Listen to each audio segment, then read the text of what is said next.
Welcome to the Tech Egg. Don't get scrambled. Enjoy the video. You start by confirming the essentials. Sign into the correct property and view so you don't analyze the wrong data. Once done, make sure the tracking code is firing by watching real-time reports for your own test activity. This proves collection is working. Next, pick a sensible date range and default channel grouping so comparisons are meaningful. These first actions prevent wasted time and provide a reliable foundation for the deeper exploration that follows. You move into core reports to answer the who, what, and where.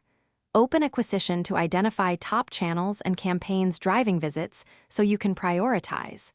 Then go to Behavior to inspect landing pages, site speed, and the user flow. This shows where people drop off and why.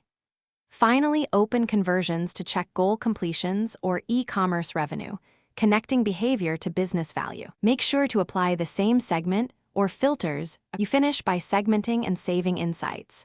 Create segments to compare new versus returning users or campaign visitors, because segments reveal differences hidden in totals. Once you have answers, export the report or schedule an email to stakeholders so insights get acted on. If numbers look off, the most common fixes are checking tracking installation, verifying filters, confirming property time zone, and watching for sampling. Retest with real-time or tag assistant to isolate the issue quickly.